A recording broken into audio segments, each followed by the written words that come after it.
Leviticus 14. The Lord told Moses to say to the people, After you think you are healed of leprosy, you must ask for a priest to come outside the camp and examine you. And if you are well, he will have someone bring out 2 live birds that are acceptable for sacrifice, together with a stick of cedar wood, a piece of red yarn, and a branch from a hyssop plant. The priest will have someone kill one of the birds over a clay pot of spring water. Then he will dip the other bird, the cedar, the red yarn, and the hyssop in the blood of the dead bird. Next, he will sprinkle you 7 times with the blood and say, "You are now clean." Finally, he will release the bird and let it fly away. After this, you must wash your clothes, shave your entire body, and take a bath before you are completely clean. You may move back into camp, but you must not enter your tent for 7 days. Then you must once again shave your head, face, and eyebrows, as well as the hair on the rest of your body. Finally, wash your clothes and take a bath, and you will be completely clean. On the 8th day, you must bring to the priest 2 rams and a year-old female lamb that have nothing wrong with them. Also bring a ½ pint of olive oil and 6 pounds of your finest flour mixed with oil. Then the priest will present you and your offerings to me at the entrance to my sacred tent. There he will offer one of the rams, together with a pint of oil, as a sacrifice to make things right. He will also lift them up to show that they are dedicated to me. This sacrifice is very holy. It belongs to the priest and must be killed in the same place where animals are killed as sacrifices for sins and as sacrifices to please me. The priest will smear some of the blood from this sacrifice on your right earlobe, some on your right thumb, and some on the big toe of your right foot. He will then pour some of the olive oil into the palm of his left hand, dip a finger of his right hand into the oil, and sprinkle some of it 7 times toward the sacred tent. Next, he will smear some of the oil on your right earlobe, some on your right thumb, and some on the big toe of your right foot, and pour the rest of the oil from his palm on your head. Then he will offer the other 2 animals, one as a sacrifice for sin, and the other as a sacrifice to please me, together with a grain sacrifice. After this, you will be completely clean. If you are poor and cannot afford to offer this much, you may offer a ram as a sacrifice to make things right, together with a ½ pint of olive oil and 2 pounds of flour mixed with oil as a grain sacrifice. The priest will then lift these up to dedicate them to me. Depending on what you can afford, you must also offer either 2 doves or 2 pigeons, one as a sacrifice for sin and the other as a sacrifice to please me. The priest will offer these to me in front of the sacred tent on the 8th day.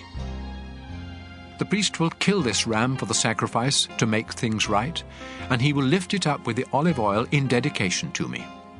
Then he will smear some of the blood on your right earlobe, some on your right thumb, and some on the big toe of your right foot.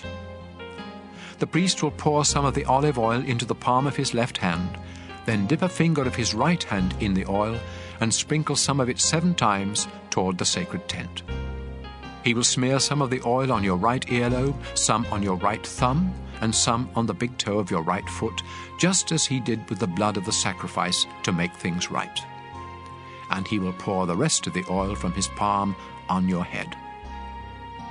Then, depending on what you can afford, he will offer either the doves or the pigeons together with the grain sacrifice.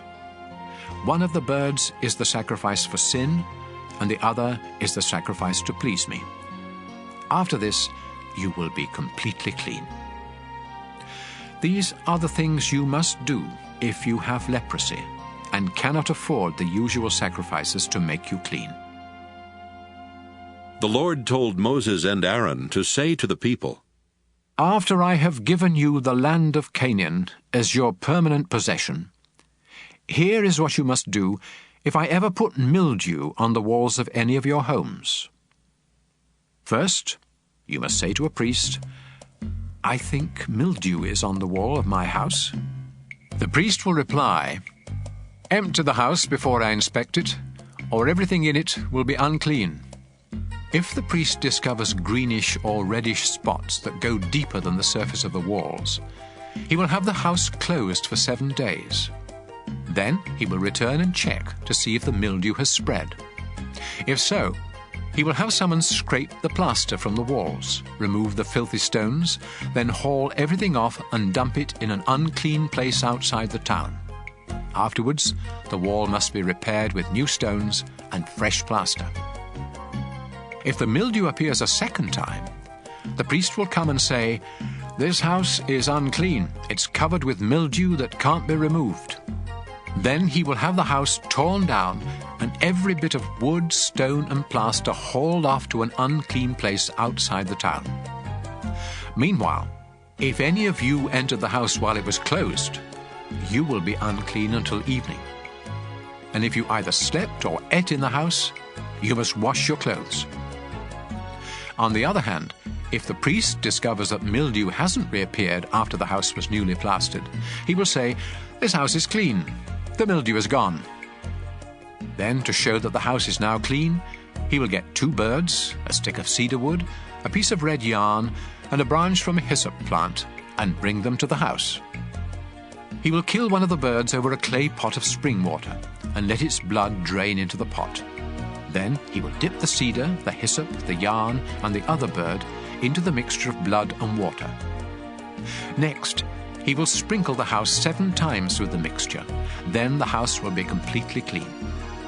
Finally, he will release the bird and let it fly away, ending the ceremony for purifying the house. These are the things you must do if you discover that you are unclean because of an itch or a sore, or that your clothing or house is unclean because of mildew.